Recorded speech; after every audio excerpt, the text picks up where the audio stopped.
Are you ready to talk ball, Tyler Jackson? I was born to talk ball. All right. Welcome, ladies and gentlemen, boys and girls, to another episode of the Bright Now podcast. We're recording this on April 6th, 12:20 Eastern Time. I'm your host, Dash, and I'm the Wiz Khalifa to my old head Snoop Dogg, known for blowing big clouds, not fog. TJ, how are you doing today, brother, and what are we yapping about? Well, now I hope my dad doesn't watch this one. Big cigarette clouds. That's worse. Way better. Yeah, he loves that way better. No, man. We got good week of Suns basketball that we just finished up. The Suns trounced the Cavs and the Wolves in back-to-back games. Now 7-3 in their last 10 as we got 5 to go. Then we're going to be breaking down, looking at just the history of the league as we're winding down into playoff time and just kind of asking the question, why is the West always better than the East? And really kind of diving into those numbers that we've seen in the past decade or so. And then also, in the same kind of conversation as that, we want to talk about the history of one seeds in the East. You know, there's a lot of times we can kind of get some fool's gold up at the top in that conference with teams like those Atlanta Hawks teams with Al Horford, Kyle Korver, and Jeff Teague being, really high 50-win teams but not getting it done in the playoffs. So we're going to be breaking down the history of that as we just look forward to the playoffs. So to kick things off, like we said, Suns win 3. They've won 3 in a row right now with 5 left. Handled the Cavs 122-101. Just took the lead early and didn't look back. Up 25 at the half. Obviously, story of that game is Booker with 40. KD added on 32 as well. So one of their best scoring games together. And not necessarily a while, but it's something that we just like to see more and more of as we wind down. Royce O'Neal added in 17 of his own with 5 made threes. Bol with 15 off the bench. So it's great to take a W there. We knew it would be a war down the stretch here, and Cleveland had all their guys. And to beat them by 20 I definitely feel like a statement. Yeah, this team, it feels like we kind of have their number at this point throughout the season. We've shown multiple times that we can go ahead and take them out. I know they've had a little knick-knack injuries, especially with Mobley as of recently. But, I mean, man, it seems like we take care of business against them, and it kind of fulfills all the thoughts that I had in terms of thinking that the Cavaliers might be kind of fraudulent. And just as a conversation as a whole, as we'll be talking about, the West is just so much more stronger than the East. Going through Reddit threads, not to get too far ahead of ourselves, but going through Reddit threads to talk about the last segment when we're going through the West and the East, a lot of people were talking about, just because there's so many games in between, there's no correlation as to a stronger conference in that sense. Like it does. I'm like, I don't know if that makes sense all the way. And it kind of feels like it's true when you see all these teams getting whooped from these West Coast teams. I mean, you even saw the Bucks lose to the Warriors a few weeks ago in a bloodbath with both teams healthy. So, I mean, it feels like the West is a lot more stacked, and it seems like Phoenix is taking care of those Eastern teams. Just something that I really need to hone in and focus on getting the work done. And, man, I'm just really impressed with how Devin Booker has been performing as of late. I mean, to your point, just looking at it right now, so we're 26-21 against the Western Conference, which means we're 20-10 against the East this year, which is just phenomenal. And no more teams against. So that's how we're going to finish against that conference this year. So it is a testament to these conferences just being one is deeper than the other. I think you're kind of. I don't trust your basketball opinion if you can't see that the West is just that much deeper, specifically this year and just historically. But in terms of what else we saw from the Suns last night, we just take it over against the Timberwolves as well. Another game where we took the lead early and just didn't look back. We just did not allow them to score themselves back into the game. We start on a 15-0 run, so definitely the best start I've seen to a Suns game this year. It was like 4.5 minutes in and the game was over. They never got back in it, and just to never trail in a game where Book is 3 for 12 with 7 turnovers and KD only scores 22. Like, you just would never imagine that in your wildest dreams. Obviously, huge shout out to Grayson Allen, who's by far the game MVP in this one. Attacking the rack just a ton in this game. It seems like they were really selling out on it, closing on at him at the 3-point line, which, as the best 3-point shooter in the league, as he is, that's the kind of defense that he's going to be seeing all playoffs. And so it is nice to see him still be able to kind of go back to his roots and still a really athletic finisher at the rim. So I thought that was a great showing for the Suns in a game where we didn't get a whole lot of magic from the big three. Yeah, I'm adding on to your point about Grayson Allen. I mean, that 4 for 8 really, really encouraged him. And like Eddie Johnson had a quote out there was saying that he's earning all those layups that he's getting to the basket. I mean, obviously attacking very hard, got fouled a ton, it felt like. And every time he got fouled, it was like hard nose. I mean, he went to the line 8 times. He went 7 for 8. But every time he got fouled, I mean, they made him earn his buckets. And that's just the awesome thing about Grayson Allen. Those pump fakes on the threes. I mean, when you go 4 for 8, you're going to get people jumping. And I absolutely love it. And just as you said with Devin Booker, you look down at his stat line if you were just to be stat watching. It doesn't look like they might come out with a win. I mean, 13 and 13 is awesome. But, I mean, you're kind of expecting him to be in the scoring punch. But, I mean, we saw a lot of facilitating go from Booker and to Yusuf Nurkic, who I really wanted to talk about being the hub of the offense. And something that we could definitely see throughout the playoffs. We've seen it all year, but like to continually see it, have him be in that middle, play that Sabonis Jokic role to make things happen. I mean, I absolutely loved it. He almost had a triple-double yesterday with 11, 15, and 6. I mean, good God, I'd love to see that. He was trying to punk Rudy Gobert as much as he possibly could. He got the offensive foul the one time, which I loved. That was such an ugly possession, bro. That was the ugliest post-up I've ever seen in my life. And I've had some ugly post-ups of my own. He said shit was myself. Yeah, like I know what an ugly post-up looks and feels like, and that one was bad. Also, I don't think it should be – it's probably just a no call if I'm the referee in that situation. It seems like both guys were kind of holding their own. Nurkic, it felt like he started the game a little bit slower, kind of fumbling some passes, couldn't really finish around the rim a ton, but then just kept at it. And like you said, finishing with 15 rebounds is fantastic, especially, again, like keeping this Timberwolves team off the offensive glass, which I think we did a pretty solid job of. Obviously, they're a big team, but to give up 8 offensive rebounds, very, very encouraging for this team. On the flip side, we can't I don't want to get too ahead of ourselves and put the cart before the horse here, but still with 18 turnovers, not great. Much more fast break points in this game than we would typically see from us, but we still just we can mess up those routine 2-on-1 plays that we just get all out of sorts on these fast breaks when it should be an automatic bucket.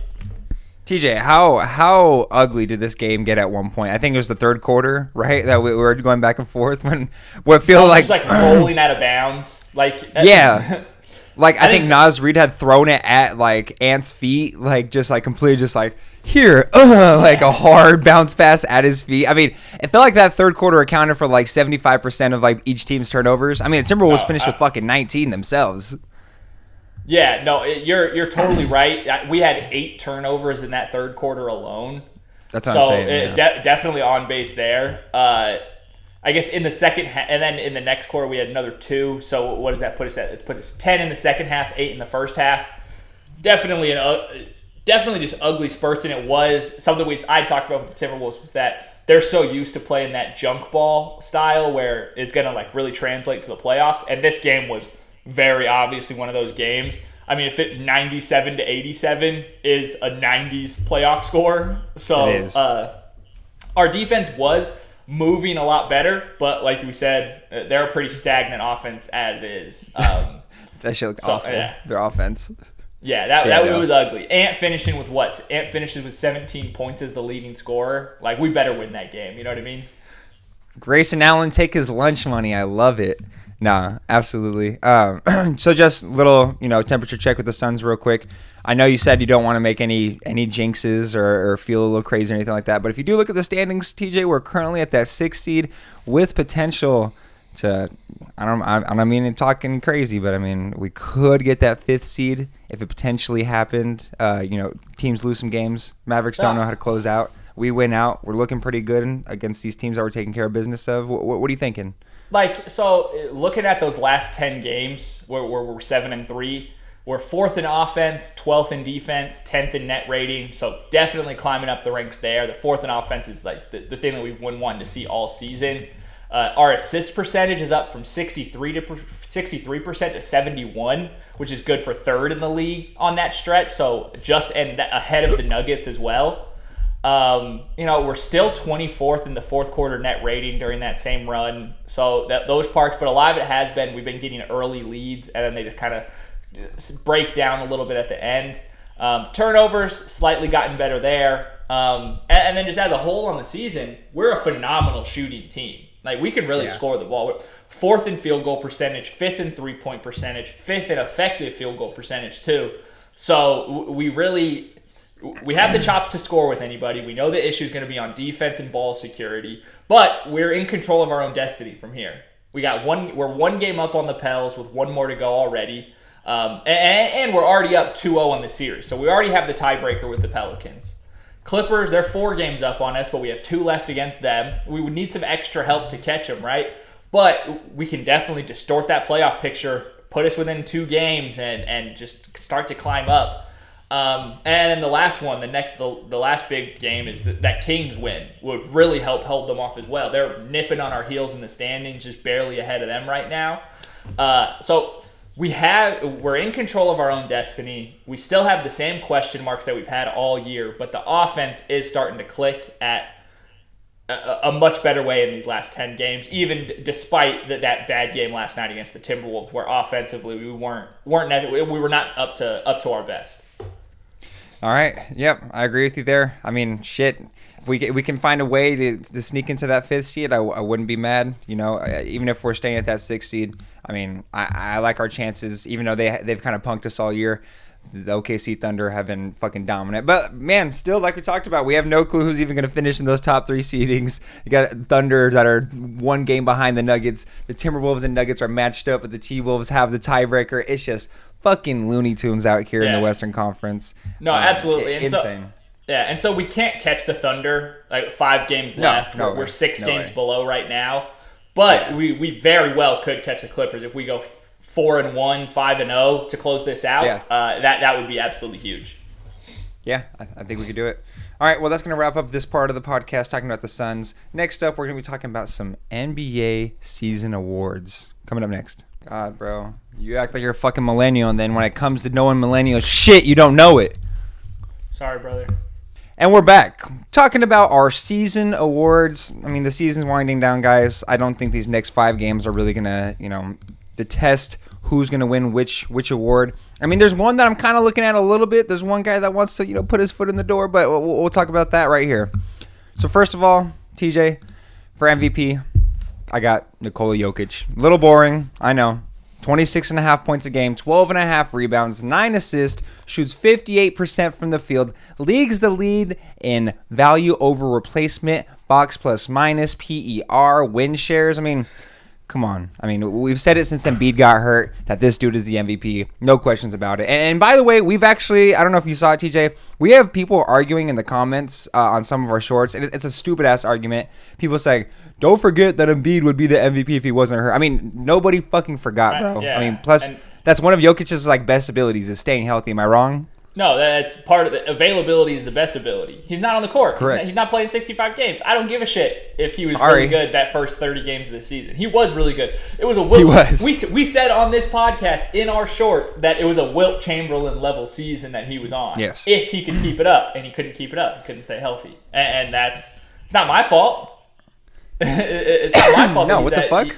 So Jokic is the MVP. There was a push for SGA at some point in the season.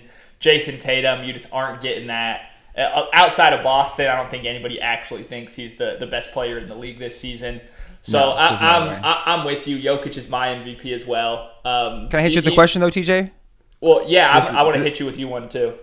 Okay. I was just going to say, the guy that I was talking about having his foot through the door is, okay, just hear me out. If the Mavs win out, could there be a late push at all, TJ? I mean, if they can rattle out these last 5 wins in a row after last night's win to place themselves at the 4 seed, I mean, what percent of the possibility is it? I mean, bro leads the league in rebounds. I mean, not the rebounds, Jesus. Bro leads the league in scoring at 34 a game, about 10 assists, 9 rebounds. I mean, he does it all. I mean, what else do we need for him to get those MVP votes? And they could be, I don't know the tiebreaker with the Thunder, but if they win out, they could have 52 wins. The Thunder would have to lose out. But that's still on the table, at least. So that is for somebody that probably has the most to gain down this final stretch. It would probably be like 15% chance, even in that case. 15. Like, it's still, it has been too much of a Jokic push for too long. Would be my thing. No, but my question was going to be, I saw it was a clip from the Gilbert Arenas podcast. He said, are we sure that Jokic is better than Mark and Pau Gasol? What is he doing? What is Gilbert Arenas doing? He was going off on Jokic. It's straight up like xenophobic, like nationalism. He said that they should ban European players. Like, that's what he had said. He said that they should ban European players. And that it was an NBA conspiracy from Adam Silver and David Stern to have Europeans take over the league and to make them better. It's fucking stupid. He's a moron. What? Bro, Jokic doesn't even get calls. Like, if you watch Nuggets games, he has scratches all down his arms getting murdered. At least now you can say, at least now it, like, really ended the argument of, like, oh, well, he used to play, so he knows more than you. Sure? You sure, Gilbert? You sure? Yeah. No, that shit. I mean, I feel like me and you are guys that are not fucking, I'm not even going to go down that road of jokes. Gilbert Arenas, I don't trust your basketball opinion. Very entertaining at some points. It sucks because Gilbert Arenas will randomly have like a really good take that I'll agree with that like the masses aren't fucking with. And then he'll say some stupid ass shit like this is the worst MVP we've seen in 40 years. Like, what metric are you using? What metric are you using, Gilbert? But no, I think that's it. Did he really say Powell and Marcus Hall? Yeah, I did not see that. It was somebody else on the pod that had said it. It was I can't remember the guy's name. Another former player. Fuck. Big guy. He just always has bad takes, too. He's always on that show with, like, him and Brandon Jennings and stuff. Yeah. But he was the one that said it was Gil, like, you're right. Yeah, basically. Like, people don't... Powell and Martin, I think Jokic, or Gilbert did say that Jokic is more advanced than them. And then the other guy was like, oh, hell nah. I was just like, this is just... of course. Okay. But, so... hell no, it's crazy. MVP is set. It's locked in. Defensive player of the year is pretty set, I would say, as well. It's got to go to Rudy Gobert, right? So TJ, I promise, I'm not trying to be hot take McGee over here. You are. I swear. No, you are. No, I'm not. You're gonna say listen. Wemby. No, it is, and it's not to push my Wemby agenda. No, TJ, just listen real quick. I went into this list putting Rudy Gobert down as my defensive player of the year. I promise. But after looking over his shit, I mean, it's kind of hard to say that. The Timberwolves squad is no longer the best defense in the league. Still top 3, number 3 in the league, which is awesome. But TJ, you love these guys as much as I do. Jared Vanderbilt, Anthony Edwards, Naz Reid, all guys who can just hold their own on the defensive end, making an absolute mission to even get to the rim. And congratulations, Rudy Gobert. You fucking have the second longest wingspan in the league, or third longest after Bol. I mean, you stopping the rim. I love it. I think he has amazing rim protection. His rim protection numbers is very, very good. But even last night, you saw Yusuf Nurkic trying to go at him. You see guys are not, and I'm not trying to go with they're not afraid of LeBron like how they're afraid of Kobe and MJ. But motherfuckers are not as scared of Rudy Gobert as they are of Victor Wembanyama. I'm just saying it. And I'm not saying Rudy's bad at all. I mean, he's a monster, like I said. But the ability to not be able to hold people who are quicker and skilled bigs, more and more as we're seeing in the league. I mean, Chet Holmgren was giving him absolute problems all throughout the season whenever they matched up against each other. It's just proven to be very difficult for him. And that's why I'm going with Victor Wembanyama. A guy who's averaging a league-leading 3.5 blocks to go on top of almost a steal and a half. I'm pretty sure he has my vote. My mind could be changed, TJ. I'm willing to listen. Like I said, I mean, if Vic's right, go ahead and give Rudy the award this year because it's going to be his for many years to come. What are you thinking? What is your argument against it? So I will say, team defense. The Wolves are back to the top. They have the best defense in the league by 3 points. After last night? By 3. Yeah, they only give up 97 points. I guess you're right. I mean, yeah. Before last night's game, they were third, so they jumped up back to 1 after last night. Yeah, they're at 107 points per 100 possessions. Celtics are at 110. The Magic are also at 110. Like in some Jesus change. Christ, fucking Suns suck. They are the best. They are the best defense in the league. And I hear what you mean with Jaden McDaniels and Naz Reid and Ant for all accounts. But it starts with Rudy, and that's why Ant and McDaniels. It ends with Rudy. No, you're wrong. It ends with Rudy. Shut the fuck. You know what the fuck I mean. And I mean this, that it's the defense starts with Rudy because it lets Ant and Jaden McDaniels be more aggressive on the wing because they know how they have somebody down low that can clean stuff up. And I want it to go to Wemby. I hear what you're saying with the numbers.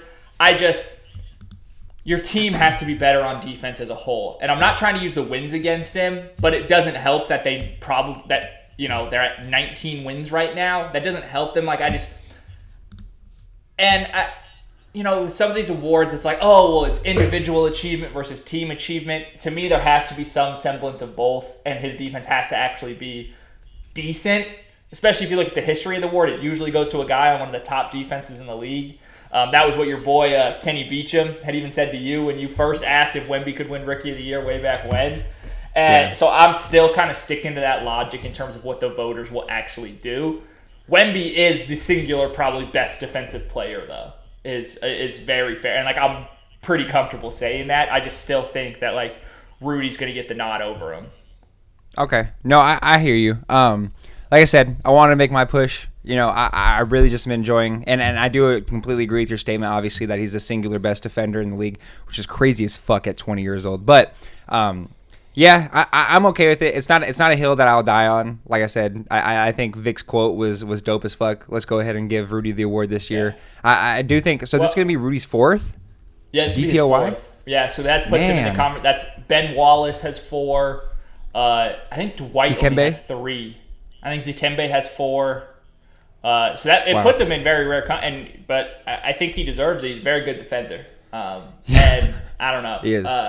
So I think TJ, I think it was just the lob last night versus the Suns that he just completely just missed. That really just fucked me up. I know that's offense, but Jesus, man, it's hard to watch at points. I hear you. I just think it's going to him. I can agree there. So next, rookie of the year. Do we have to talk about it? It's Wemby. For all the points you just laid out, and that's not even talking about offense. If he didn't score the ball all season, he could probably be the rookie of the year. Yeah. So, yeah, it's like I said, crazy. I told you before off camera, they turned off the betting odds for this man because he's literally just worlds better than Chet at this point, and which is speaking volumes. Chet is having a phenomenal efficiency season, but like you talked about, do we have to talk about 21 points, 10.5 rebounds, 4 assists, already over the 65 game threshold that everybody is worried about. There's no serious argument as to whether he's going to win the award or not. So I think we can end it there.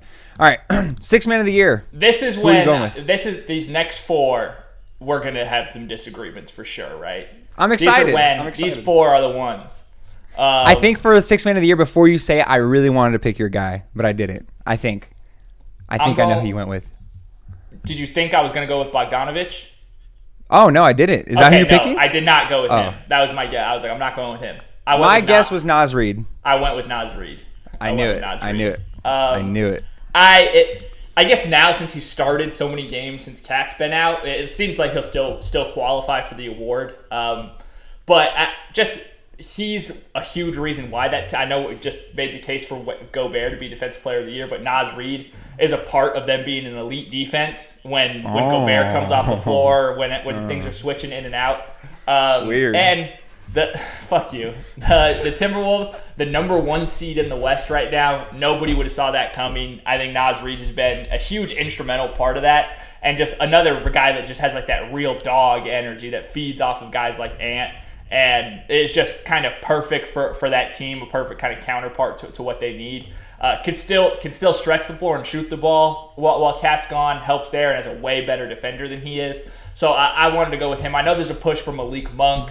I do, like I said before, with the Defensive Player of the Year, the wins do factor into it for a bit for me. If you're a 6th man on a bad team, it's is that really meaningful to this season? Meanwhile, Naz Reid is the 6th man on one of the best teams in the league. No, I feel you. And so that's actually my pick is Malik Monk. And like I said, I can be convinced of Naz. I think you laid out an excellent argument. I think the part that you're talking about stretching the floor with Naz shooting 40% from behind the arc is absolutely awesome. Huge jump and improvement compared to the previous years. I mean, he's not going to be most improved, but Naz Reid is almost on that list of just being most improved, just continually to jump up in all his stats. But I'm personally going to have to go with Malik Monk, TJ, just because the 15.5 points and 5 assists is nice. That's nothing, no world beater numbers for a 6th man. Obviously excellent. But I mean, the part that really had me sewed in is almost all the Kings games I've watched this year. I probably watched around 20. Just, West Coast team usually fits in perfectly for the schedule. I've seen Malik Monk hit some crazy, and I'm talking about crazy shots when it comes down to the clutch. They absolutely trust this man to go ahead and take over a game when Sabonis or Fox can't get their rhythm going offensively. Just give Malik Monk the ball, and he's either going to attack the rim and just yam on somebody or hit some crazy threes over somebody. And for me personally, like I said, it's just, you do have to factor in vibes with some of these awards, and I think that Malik Monk has the numbers and the vibes to help out with this. Like I said, because Sabonis, obviously, he's totally okay with just scoring 11 or 10 points, getting his triple double, just 15 rebounds and 11 assists. And Malik Monk really steps in and uses complete advantage of that, coming off the screens excellently, running off of Sabonis, awesome. Fox has had some injuries throughout the year. Malik Monk has really just stepped up whenever they've had issues there, or when De'Aaron Fox is coming back from injury and just a little slow, doesn't have that first step that we're so used to seeing him and getting those easy buckets. And I think that with not a step back that Fox took this year, but just like I said, lateral. just going through the year. He didn't step up. He didn't step up. Yeah. Exactly, and that's where Malik Monk stepped in and was that scoring punch that I was really impressed with all year. So he personally has my vote, but I love the Naz Reid pick. I think if you're going to factor in team success, that Naz Reid has an excellent case, because like you said, you need a guy like Naz on the team. You need a guy who's going to be able to tell Ant. I mean, we've heard Ant in post-game interviews talk about how Naz Reid at halftime, he's the king of just going up to somebody and being like, motherfucker, you need to shoot the ball. Like, what are you doing out there? Like, get your head out of your ass. He has the balls enough. A player being drafted in 2020, so like it's not like he's crazy experienced veteran, but he's out there telling these guys like Cat, Rudy, and Ant to step it the fuck up. And I love that pick. I could be convinced either way, but if I was a voter right now, Malik. And I hear you on the Malik Monk thing, and he kind of fits the archetype of what we just like. When somebody says six man, you think of the Jamal Crawford, the Lou Williams types, just this quick scoring guard, like the spark plug off the bench. And Malik is exactly that. So when you are talking about like the vibes approach to it, it's more rare for a big man to win that award. It's just like you said, the vibes aren't quite there. So totally hear you on Monk as well. Monk's the favorite right now to win the award, I believe. So it definitely checks out, and I wouldn't be surprised or mad if he walked away with it. I'm a huge Malik Monk fan. He's also a very good 2K player. Yeah, amazing 2K player. If you use him in 2K, like he's fucking amazing. He'll dunk on like anybody. That's awesome. 99 vert. No, 100%. What if you have the odds pulled up right there? Last time I checked, I believe. What was Nas? Was he like plus 150 and Malik was minus 150? I think it's still relatively close, right? So on FanDuel, Malik is minus 180 now. So his got a little bit more favorite, and then Nas is plus 145. After that, it's a huge drop-off. They're really the only two in the conversation, with Norman Powell at like plus 2,000, Bobby Portis at plus 4,500. Yeah. It's really a two-man race right there, and it makes sense. 100%. All right, so let's move on to most improved player of the year. I did want to give a huge shout out to Kobe White. He was a guy I was heavily considering, just being able to keep that Bulls team, give them something to care about for the future. I mean, guy's been absolutely going out there and just scoring the shit out the ball. They still don't trust him enough to give him the ball at the end of the game. They're giving it to DeMar and just allowing him to do his turnaround fucking mid-range shot, which, I mean, he's in contention for clutch player of the year. He continually does it in the fourth quarter, but I mean, goddamn, it's the same play over and over. But I just want to give my Kobe White shout out. But I'm gonna have to go with Tyrese Maxey. We know Embiid is officially back. Going back to his fucking 12 free throws a game. Even though we talked about the refs not calling as many fucking fouls, and we saw some bullshit already. But anyway, I'm glad Embiid's back. I'm not trying to shit on him. But this period of getting triple teamed every single night is looking to be kind of worth it now, TJ, since he's back. Keeping them alive in the standings allowed this team to make that decision to bring back Embiid. Right? I mean, if Embiid sits out and they're at the 9 and 10th seed during that injury, is he really going to come back? Do they really have a fighter's chance if they're the 10th seed?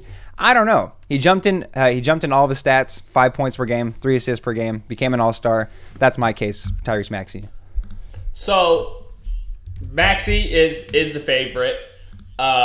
My counterpoint to giving it to Maxey is that I think he was already pretty fucking good. And I don't know if the leap was necessarily like James steps away. Like we kind of assumed that he would take a step up in scoring and shot attempts and all those things. So while he has improved, I do think Kobe White's improvement has been much more a bigger jump in skill. Like Tyrese Maxey still is better than Kobe White, but I think from last year to this year, the jump is just way crazier. He went from 9 points a game last year to 19. 7 more shot attempts, so obviously that does play a factor. But most of his shooting numbers have stayed the same, if not gotten better from 3. So that's why I wanted to go with Kobe White. I feel like that jump had just been much more impressive. Like going back to the start of the season, I remember throwing a Bulls game on and Kobe White like subs in or whatever. And my first thought was like, I haven't thought about Kobe White in 3 years. Like I had damn near like he just like fallen off the face of the earth as far as like my basketball consciousness was. Just don't think about the Bulls a ton or what was going on there. And he just has completely stepped up. 19 points a game, averaging 5 assists. Last year he was averaging 2.8. Like that's why I wanted to go with Kobe White. He's the second best odds to win the award, but I think he should be the most improved player. I love it. Like I said, I love the Kobe White games. He's literally the reason why I don't hate the Bulls as much as I did previously. I think he might be one of the only people that are not, untradeable is a crazy term to put on anybody, especially a guy that's only scoring 19 points a game. But in terms of looking at the future for Chicago, I think that Kobe White is one of the only guys that you can be like, hey, let's keep this guy on the squad. And he's only 23. Get some pieces around him. Yeah, he's only 23 exactly. In his 5th year in the league. So, like, he's, definitely got to keep him on the roster. No, I love it. Like I said, now I feel like I'm turning into TJ over here, but I think team success just a little bit and able to keep them in terms of relevance and importance to the playoffs. Kobe White's kind of playing with some house money with them being so ass. I think Tyrese Maxey had a lot of responsibility placed on his shoulders with Embiid leaving. And like I said, if you tuned in, if you tuned into any of those Sixers games with Embiid out, I mean, God, it looked like hell for Tyrese. And obviously, his field goal percentages were going to go down. He had to rely on guys like Kelly Oubre cutting to the rim or fucking, who is it? Paul, B-Ball Paul out there, going out there and getting some buckets. So, I mean, shout out to him, the hub of the offense, the guy who has the highest usage percentage in the entire league, and Embiid was out. So they had to go ahead and let Tyrese Maxey step in. So that's why he takes my pick. But TJ, we can go over to Coach of the Year, and this one you said we might have. If I don't have your guy, you're going to be mad. Yeah, exactly. If you don't have my guy, I'm going to be mad. And my guy is Jamal Mosley of the Orlando Magic. Oh, yep. You're not going to like my pick. Oh no! If you get Mark Dagnall, I'm going to kill myself. Mark Dagnall, the guy who we didn't know in one of the first episodes of the podcast. That's like episode 2. We're like, who the fuck is this guy? That was an embarrassing right now moment. It was. It was our first of many.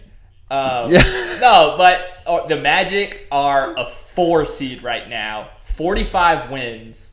Nobody saw this coming by any sense of the word. Even if you just look at their roster on paper, you might like all of their guys, but then you'd still think like, okay, maybe they're 7, 8 seed. That was the expectation going into this season, where it's like, hey, if the Magic can make the play-in, like, oh my God, like we're doing great. They're this year's, I want to say like they're kind of this year's Sacramento Kings in a way, where it just, the expectations weren't there, and the fans just, probably the happiest fans in the league right now. If you go from just expectations to current performance, maybe the Thunder and Timberwolves fans would put their cap in the ring as well.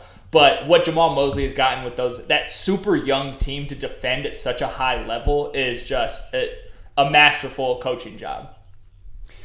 Damn, TJ, you might have made me switch my pick. I like that argument a lot because I mean OKC is one of the youngest teams in the league too, but that team is extremely young. I mean, what is Paolo? 22, 23 maybe? Mm-hmm. That is 24. Fucking insane. Jalen Suggs is what at 22? Jalen Suggs, like he's young.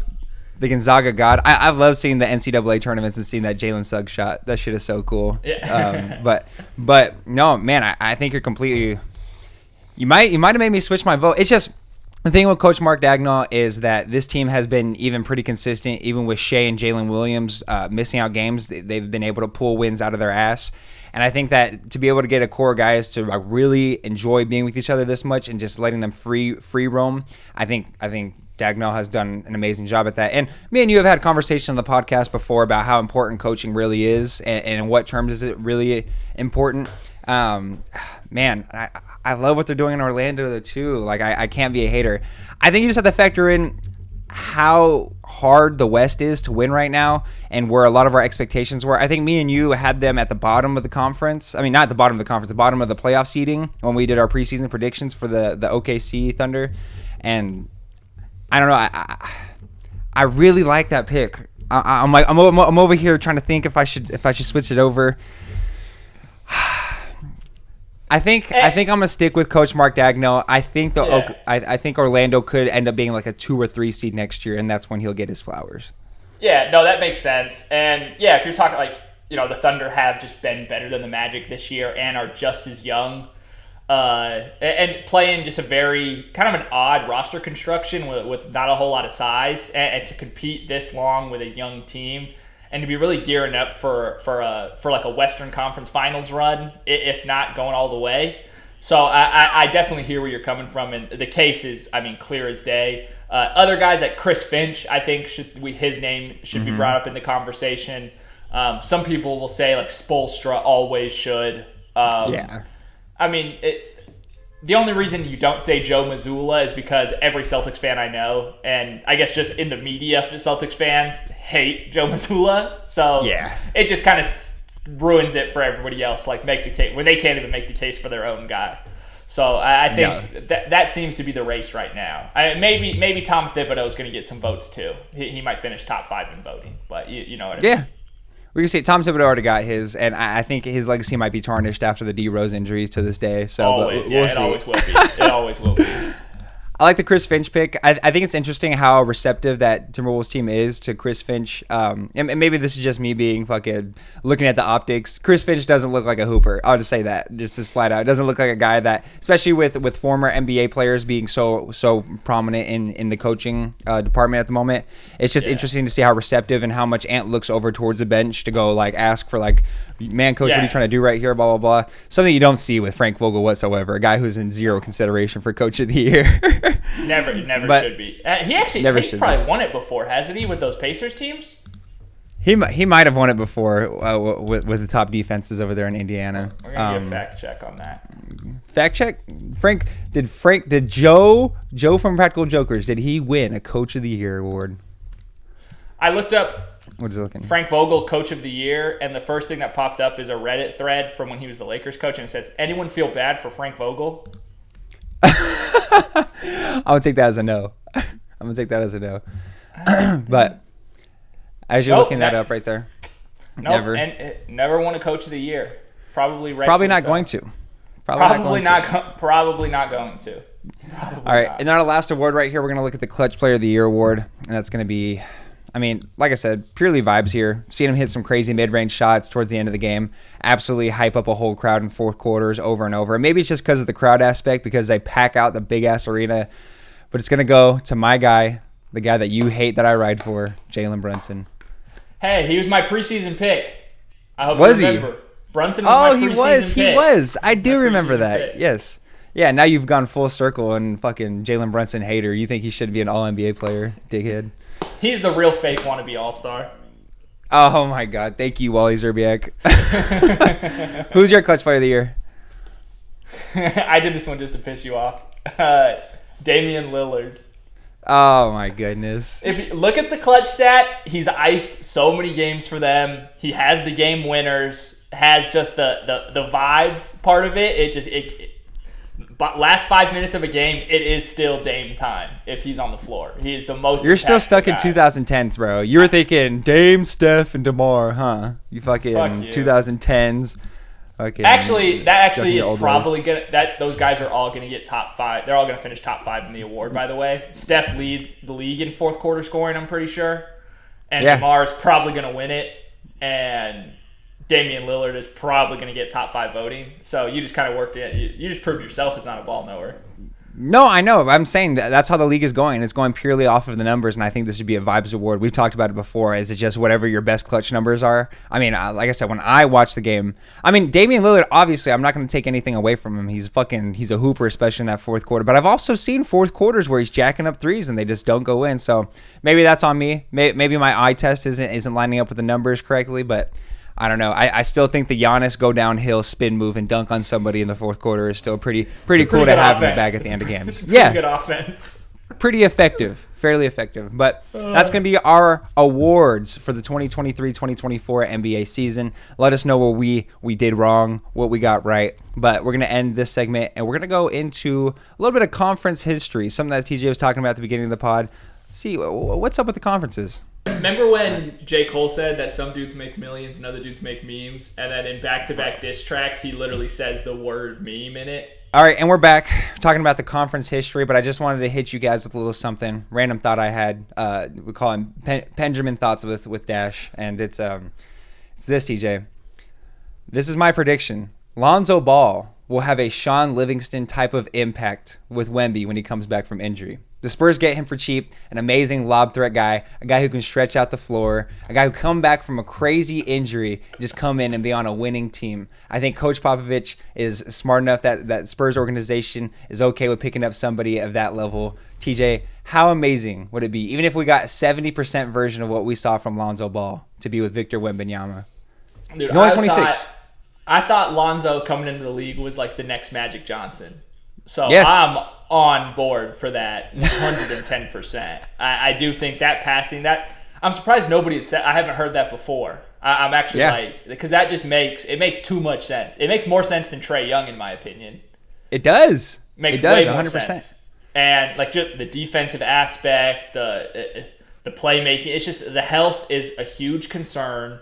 And hopefully, maybe the Spurs have a better medical staff than the cheap-ass Bulls that'll never go into luxury tax in the third biggest market. So, I definitely did you know they hired their first shooting coach last year? I think I remember hearing that. Like, what? Yeah. Credit to Lonzo for fixing his jumper his damn self. Yeah, no, and like I said, I'm on board with you. Huge fan of him. Obviously followed him all throughout high school with that Chino Hills team. Big UCLA guy because of him. The volume shooting on that too. I mean, Wemby's an amazing passer, very willing at points, but shooting 40% on volume. I think Lonzo Ball would be an excellent fit with him. My favorite thing about Lonzo too, it was the year that he played with LeBron still on the Lakers. Of all starting point guards, he averaged like the least amount of time with the ball in his hands.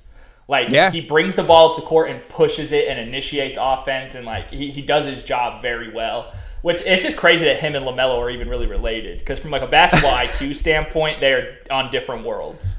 Yeah, I agree. So to conclude it, you would enjoy something like that occurring. Absolutely, I would love it. I would love that. All right, let's talk about the conference history. TJ, it's been a question for many, many, many years now. Why is the Western Conference so strong? I mean, why is it always better than the Eastern Conference? What are you thinking? First, I think we need to just fact check the assumption that the West is way better. And spoiler alert, it is. But I want you to actually see how much better it is. So, if we're just looking at this year right now, the 2-seeded Bucks, if they're in the West, they're tied with Dallas for the 5th seed. We've seen this trend for many years now, where the East just often having teams with even losing records in their bottom playoff spots.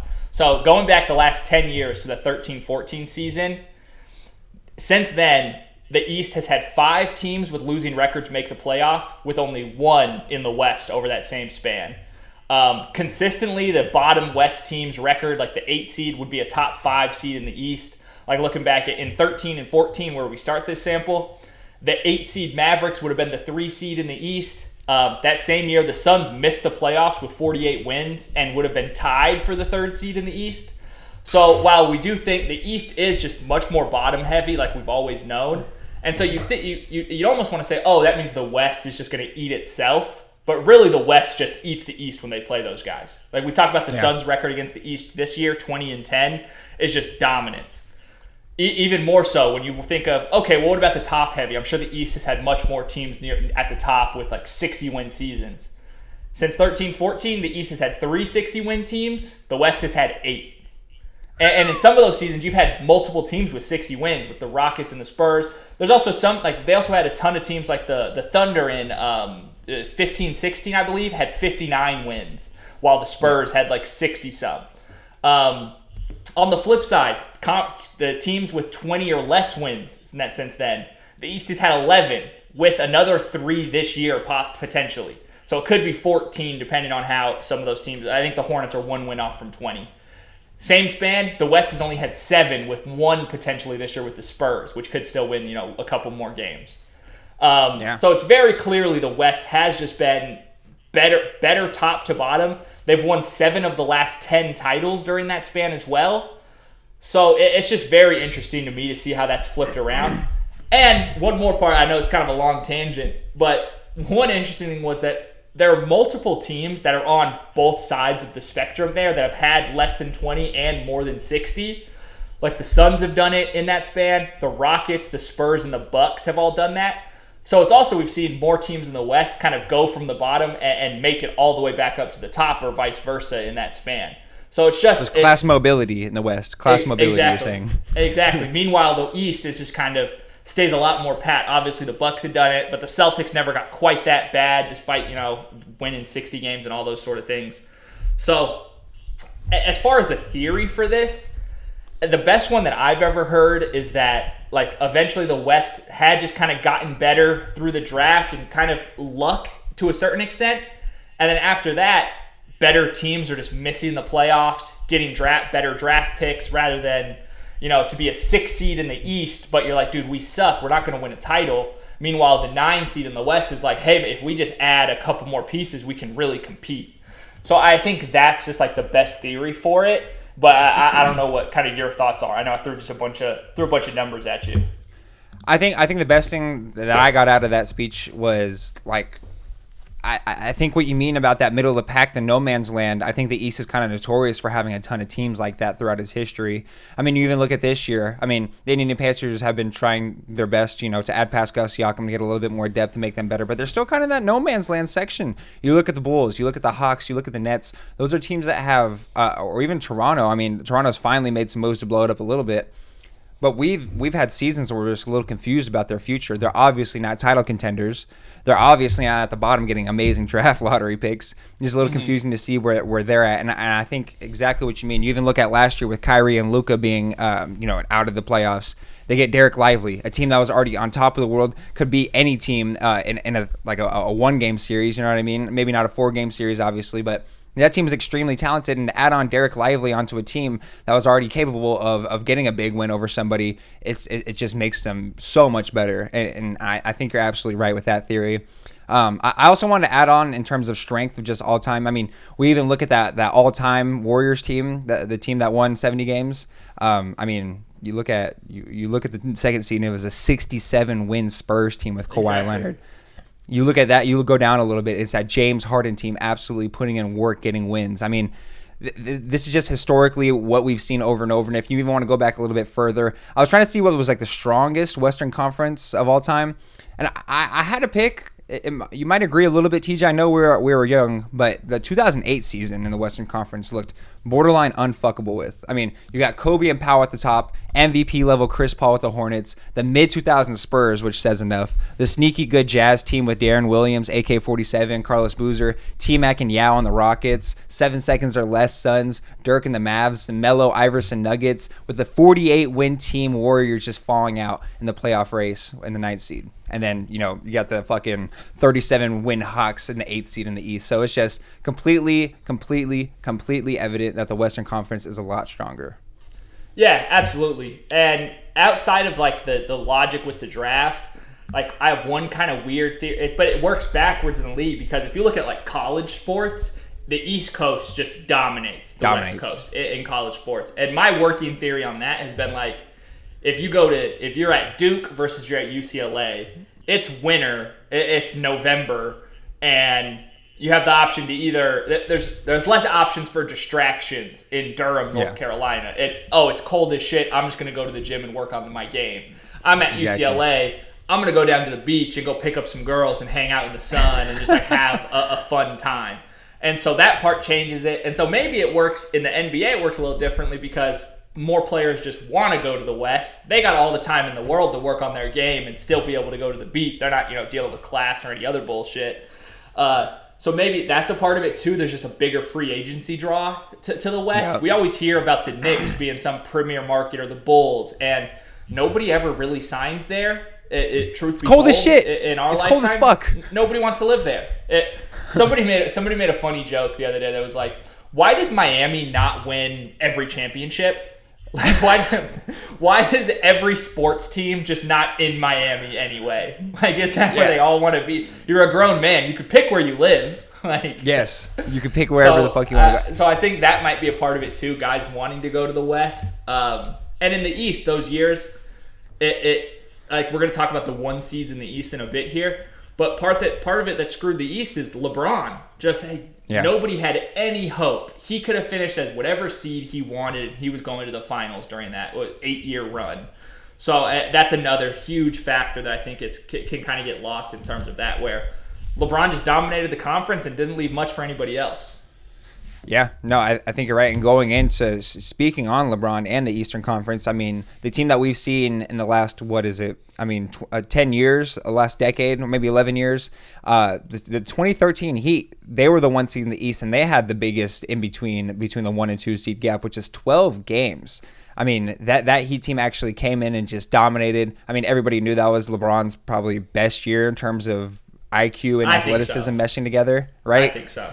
You want to make the argument for 2018, totally understand. But that team as a whole and just dominating the weak Eastern Conference, I mean, I feel like that one just shows the epitome of just top-end talent dominating. You look at this year with the Boston Celtics, obviously the most talented team, and they have an insane gap between them and the Milwaukee Bucks. So what other 1 seed East teams have you seen throughout history that really just stood out to you? So going back to 2008, so we extended the sample a little bit just to catch some more 1 seed that have made the finals, because there are plenty of years where neither 1 seed makes it. But since 08, or including 08, there's only been 3 teams from the East that were the 1 seed that went to the finals. So the 16 Cavs, the 13 Heat, like you had just mentioned, and then the 08 Celtics. So all teams that are just like kind of on the all-time scale of greatness. Meanwhile, in the West, 9 teams have made the finals as the 1 seed since 08. So the 23 Nuggets, the 20 Lakers, the 16, 17, 19 Warriors, the 14 Spurs, and then the 08, 09, 10 Lakers all made those finals. So even then, when you're talking about the toppest, because that's what it always felt like in the East was you'd have some phony 1 seeds. Like those Atlanta Hawks teams we mentioned off the top. They're the prime example of that. They have 4 All-Stars, but everyone's kind of looking like, nobody really cares about them. It's just they just racked up a lot of wins during the regular season. Yeah. And like I said, it feels kind of like fool's gold in the East, where even if you were the 1 seed in 2015, it was like LeBron's coming to get you. Yeah, 100%. And you recognize that. I mean, there was if you're watching ESPN in that time, from any time from 2014 to 2020, or not 2020, 2018, you knew all the talking heads, it was literally only the people that were bullshitting that were talking about anybody besides LeBron making it to the finals. It was just his for the taking, regardless if he finished as the 5th or 6th seed, he's coming in and just going to dominate the Toronto Raptors. You could write it down on paper, put it in ink. That motherfucker was going to the finals regardless of what you thought was going to happen. And yeah, I mean, do you see a shift maybe? Is there any, I mean, with the Orlando Magic, the Knicks, the Pacers having kind of a young core going in and just completely, I mean, who knows where Giannis is going to be in 3 years? Who knows where Giannis is going to be in 3 years? Because I just think if you look at it this way, like how many teams in each conference have their core that they're actually like, no, these are our guys. Like we're trying to compete with these, 2 to 3 guys. And you could go down to the 10 seed for that in the West. Meanwhile, in the East, it just gets more questionable. When you talk about the Knicks now without Julius Randle, the Pacers are far from being fully together. The Heat, no. The Sixers, it's like kind of, yes. The Bulls, no. The Hawks, no. Probably not. No, maybe. They have one of their guys, maybe. That they haven't decided. It's just, even looking forward, like, you have 3 teams this year right now that are less than 20 wins so far, and the Raptors realistically should be below that. They just kind of punched in the blow it up button a little bit too late to reach that threshold. But it versus the West, where I guess even if you go down to the Rockets, they kind of have their core really ready to go. The Jazz, no. The Grizzlies, yes. They just got shot in the foot this season. Blazers, no. Spurs, they have Wemby, so they're Blazers, they're no. fine. DeAndre Ayton. I'm fucking with you. No, you're 100% though. In terms of guys who have their core set, it's a lot of the West Coast teams, and even the bad ones, like you said, the Grizzlies being a bad team. They're definitely going to be a top 4 seed next year. John Morant coming back They're going completely healthy. They're going to be competing for it for sure. Going to be competing. And even with the Rockets, even if they haven't made their decision, if they want to keep that dual tandem of Jalen Green and Alperen Sengun together, they still have way better options than the Hawks do in terms of how they have to make their decision. I mean, the Hawks are still up in the air in a weird way of like, we're really ass and we're supposed to be good this year. We have to get rid of one of these guys most likely, as opposed to the Rockets being like, hey, zero expectations. We're pushing for that 10th seed. Doesn't look like it's going to happen anymore, but we still got these guys that are absolute killers and young as hell. Absolutely. Way younger than DeJounte and Trey. Yeah, no, I'm totally. Yeah, it looks like this trend is gonna keep on going until I don't know. Maybe the owners in the East just need to get better at what the fuck they're doing, because maybe that's a part of it. But who knows? You're 100% right. Yeah, after I went to Boston, I mean, I know Boston's stacked right now, but the East Coast is cold as fuck. I get it, guys. I get it why you want to come over here to the LA teams. Mm-hmm. So I'll play in Sacramento rather than I'd play in fucking Indiana. I'll be honest. Absolutely. All right, guys. Well, that's going to wrap up this episode of the Bright Now podcast, number 36. Thank you guys so much always for tuning in. And as always, y'all have a phenomenal rest of your day.